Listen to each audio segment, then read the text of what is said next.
So where does that leave things with the feds? Let's start here in Halifax with Scott Moe, the Premier of Saskatchewan. Premier Moe has been among the loudest critics of the feds' policy and is threatening to stop collecting the carbon tax on heating if Ottawa doesn't acquiesce. Have a listen to our conversation. Hi, Premier Moe. Good to see you in person. Hey, good to see you. Thank you so much for making the time. I wanted to start off, obviously, on this exemption, this carbon tax carve-out, and the discussion that took place. It sounded like from the communique and the press conference after that you are all in agreement. The word unanimous is even used in asking the federal government to expand this to all sources of home heating. Am I reading that right? Is everyone on the same page? Yeah, and it wasn't a discussion about the merits or lack of merits of the policy itself, but it was a discussion just simply about fairness for in our case, Saskatchewan families, but I would say all Canadian families in how they heat their homes. And there's different investments that have been made in different areas of the country that result in how we heat our homes. And so the unanimity was to ask the federal government, if you're moving into this space, be fair to all Canadians. So there are other exemptions under this carbon policy program that have come into place, for example, for farmers on gas and diesel. And the outcry was very different than in this case. Why is that? Well, I think there should be actually the entire exemption list should have a very strong look. The exemption on how we produce our food, for example, is an important one, and it should even I think we should look at how the carbon tax is impacting the cost of our groceries, just like we're now having a look at how is the carbon tax impacting the cost of how we keep our homes warm. In Saskatchewan, we have three methods of how we heat our homes. We're looking at all three and potentially taking action on the ones that we can through our Crown utilities. But the simpler and I would say more logical thing to do is for the federal government to look at the entirety of how we heat our homes across the nation, but also pause, and you heard other premiers say this as well, is to look at the carbon tax itself as well. Is it effective? And is it impacting the affordability challenges that Canadians are feeling today? And I would say in some cases it is. But aren't they kind of doing that, looking at the affordability side of things by making this exemption for home heating oil, by making an exemption for farmers, a large measure of whom are in Saskatchewan? And my point kind of asking you around the logic is, you weren't upset when they made that exemption because it positively impacted people in Saskatchewan. You're upset now because there are fewer of them. Yeah, no, it should go further when it comes to agriculture as well, to ensure that some of the heating sources that they're using in some of the types of agriculture that they utilize in British Columbia and Ontario as well, whether it be expanded greenhouses, some of the transport and getting our food to market for Canadians. It's all adding to the cost of our food for the food that we buy as Canadian families. And I think we should go further with some of the exemptions that are being offered. In that same conversation around how we heat our homes in Canada was the conversation that the premiers just had and came to agreement on, is that if the federal government is looking at exempting one form of heating oil, they should most certainly pause and exempt all of them. But they are trying to, in their words, the way they're characterizing it, address the affordability issue. And that's not to say there are not affordability issues right across this country, but in particular, I think we spoke about this over the weekend, a kilojoule of heating oil costs about $48 in PEI. The same amount of heat in natural gas in Saskatchewan costs only $12. That's a huge differential. I know there are some additional delivery costs, things like that, but that's a huge differential. Same thing goes for the farming exemption, right? Farmers were disproportionately impacted by the carbon tax, so they gave them an exemption to address that. They're looking, let's say, at the problem as it exists and addressing it through the policy by making some carve-outs. What's wrong with that?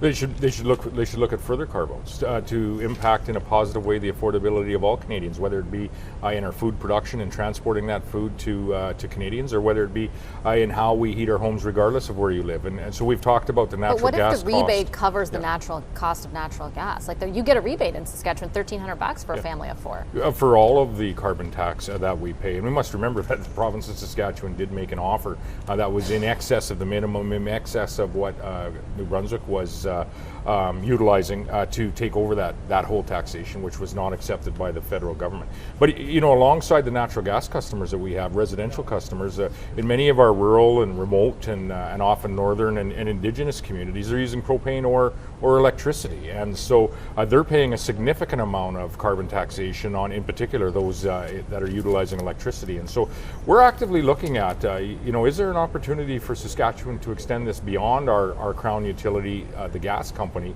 but to our power company as well, to offer the same exemption that the federal government is to predominantly Atlantic Canadians, but yes, some other Canadians that utilize home heating fuel, including just over 1,000 Saskatchewan residents. But can we offer that to these other folks as well? We don't know whether or not we can or should or can I decipher that, but we're looking at those things right now. Do I interpret from that what you've threatened to do as of January 1st, stop collecting the carbon tax on natural gas, might be applied to more things in the province? Residential heating, within Overall. within what we have control of through our Crown utilities. Now, we're not certain that we can find our way to that, but we're looking at it actively.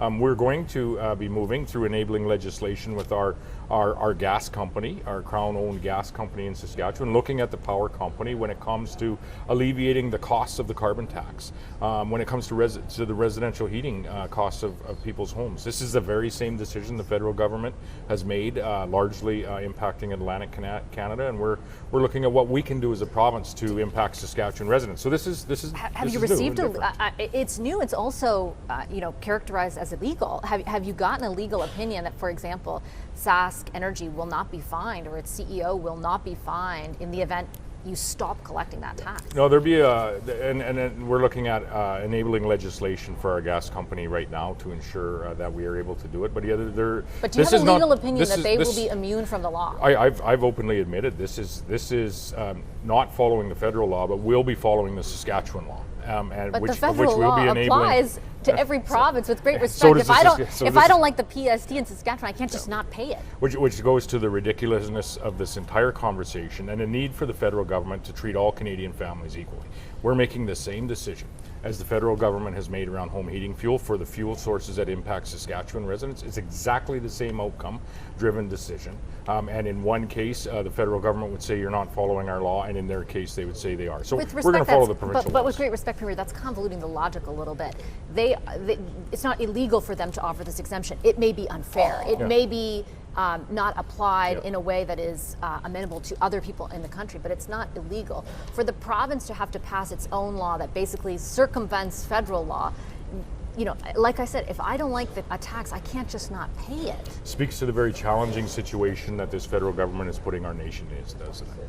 But is that the only solution? Is there No. not something that can happen in between a series of discussions? Why do you have to go to this kind of level 9, level 10, instead of just sort of trying to get somewhere in between?